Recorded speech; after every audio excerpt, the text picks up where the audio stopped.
एउटा सोझो थियो घरमा ऋणको बोझो थियो हिँड्यो केटो लाउरे देखाउन समर्पित भई लक्ष्य लियो मनमा कैयौं सपना बुन्दै उ संघर्षको बाटोमा हिँड्दै रम्ने उमेरमा संसार चिन्दै दुःख गुल्झिबे थाहा उछिन्दै उसको काँधमा परिवारको आश असफलताको थियो त्रास तर मर्थेको छोरोको आत्मविश्वास जुटाउने थियो गाँसबासका पास उसले चलेको पाइलालाई पछ्याउँदै कान्छो माइला भाइ सच्याउँदै हरेक गल्तीलाई भर्नु छ खाली खल्तीलाई एकोहोरो उसको कोसिस साथमा परिवारको आशिष हातमा मेहनतको ढेला उसको कलिलो हत्केला खिच्छ मलिलो माटोमा हिँड्दै पुर्खाको बाटोमा ऊ हरदम हरपल लम्किँदै थियो चट्यानसरी चम्किँदै थियो मनको चाहना मारी ऊ भाग्यको ज्वालामा दम्किँदै थियो थकाइ हरेसले थन्किँदै तर जोस जाँगरले रम्किँदै थियो उसको हर कदम थियो अडिक लक्ष्यलाई तान्यो जस्तै नजिक पल्टन घरसँग लाग्यो मित हजारौं हार छेक्ने एउटै जित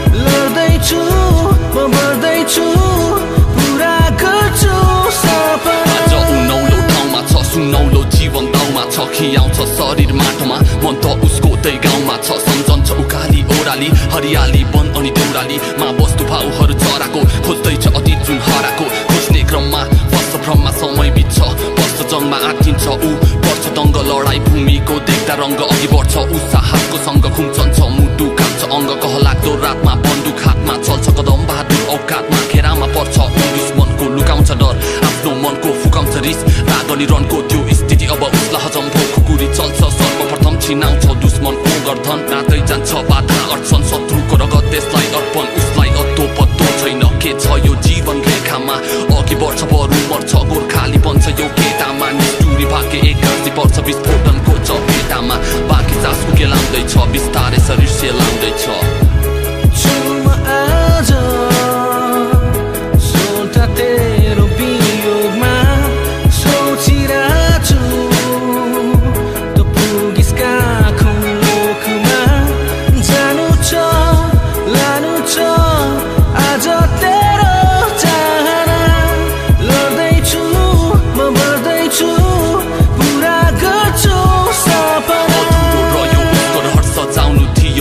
घर हुलाकी बोकी आयो खबर रुवाबासीको छायो लहर आमाको आँखा भिजायो बाबाको सपना बिगार्यो आशीर्वाद तिमीलाई दिने हात बत्ती बाली दीर्घायु बोलाउँदै उसको तस्बिर हेरी बोलाउँदै छिन् छोरालाई फेरि आमा तिमी नआतिनु ऊ संसार छोडी गइसक्यो हिजोसम्म हाम्रै थियो आज दैवको भइसक्यो उसको त्यो काम उसको सान युवा योद्धाको बलिदान सदाबहार रहन्छ महान अमर बन्नेछ उसको जिहान